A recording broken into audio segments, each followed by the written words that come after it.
Citizen Mukherjee, veteran Congress politician, is back and he's playing new cards. We explain what aces to expect from ex-President Pranab Mukherjee's imminent RSS address. India is the world's most unsafe country for forest rangers. At the top of another list we should have aimed to be at the bottom of.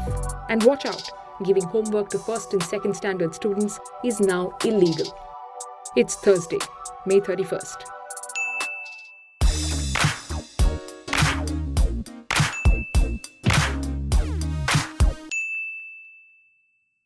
Pranab Mukherjee still has the capacity to surprise. The veteran Congress leader who entered politics almost half a century ago and served as India's president from 2012 to 2017 has raised eyebrows by accepting an invitation to attend and speak at a Rashtriya Swayamsevak Sangh event in Nagpur next week on June 7th.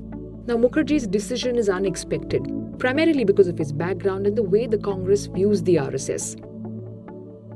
Although he's known to have connections across the political spectrum, Mukherjee remained a steadfast congressman for most of his political career. He officially retired from active politics in 2012 when he was elected to be the President of India, a role that is meant to be apolitical.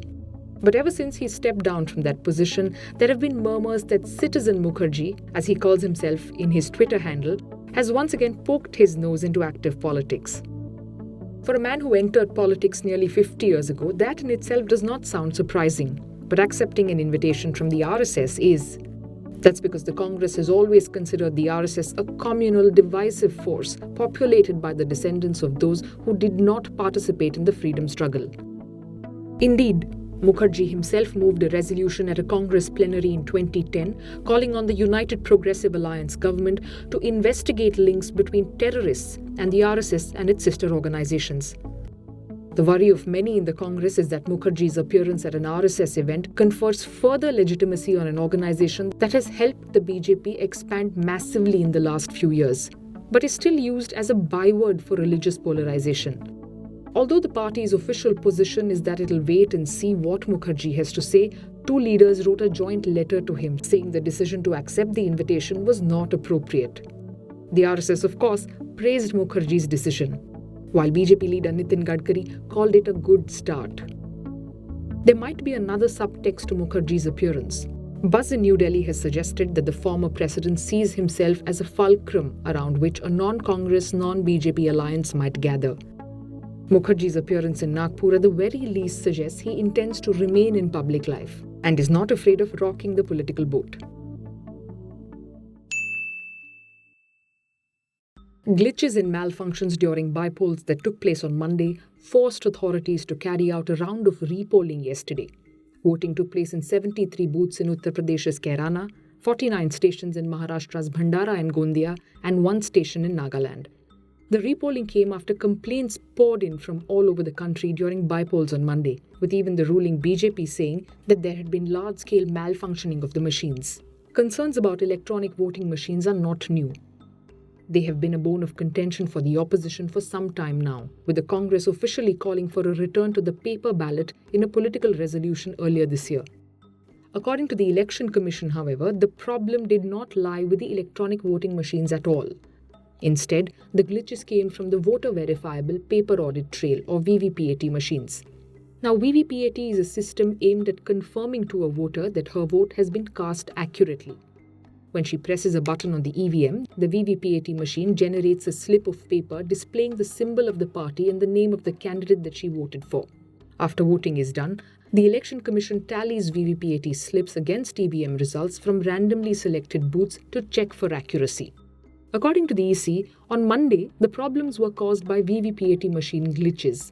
As many as 20.8% of machines in Kairana, UP, 19.2% machines in Bhandara, Gondia in Maharashtra, and 13.16% machines in Palghar, Maharashtra had to be replaced.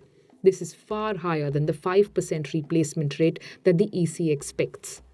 An EC spokesperson blamed the fact that polling staff were using VVPAT machines for the first time, as well as potential effects of heat and mishandling. Considering similar concerns were raised after elections in Meghalaya and Karnataka earlier this year, questions are being asked about why the EC did not train staff to deal with VVPATs better. Moreover, if just a few bypolls result in so many glitches that necessitate repolling, What happens when VVPATs have to be deployed all over the country in Lok Sabha elections next year? May 20th, 2017. Maharashtra Forest Department officer Ravindra Singh Jajpele murdered for stopping illegal felling of trees. February 2017. Range Forest Officer Daulat Singh Ladar murdered after he seized illegally mined stones. March 2016. Forest guard Narendra Sharma mowed down by sand miners illegally operating in the sanctuary. July 14, 2014. Forest guard Budhaji Jadhav murdered for stopping encroachment of forest land. India is the most dangerous country in the world for forest rangers. In 2017, 29 rangers were killed on duty in India. Between 2012 and 2017, India accounted for 31% of all deaths. That's 162 of 526 ranger deaths in the world. These rangers are the frontline staff of the Forest Department. They're responsible for protecting the forest, its land and all its animals and plants within it, and are constantly at risk. Of the 1,000+ forest rangers who were killed globally in the last decade, over 70% were murdered by poachers or miners. In India, for example, a lot of the sand used to make cement is acquired illegally by digging protected forest riverbanks. Sand mining leads to the loss of riverbanks where fishes and amphibians lay eggs, resulting in the consequent collapse of entire river ecosystems. The ancient ghadial, an immediate victim of sand mining, is now nearly extinct. Widespread illegal mining in forested areas also leads to major deforestation, where precious biodiversity is lost and previously lush land becomes fallow. Forest rangers are constantly threatened or attacked for halting these illegal activities. According to this report, 20% of forest rangers also feel threatened by local communities. In 2011, villagers burnt alive a captured leopard who had killed 3 people. The angry mob also attacked forest rangers for trying to save the leopard. In 2016, the incident repeated in Surat. These aren't isolated examples. Rangers are also tasked with protecting restricted areas from grazing, wood cutting, and collection of forest produce, even against local communities. This, along with attempts to stop confrontation between local and criminal elements, increases the friction between rangers and locals.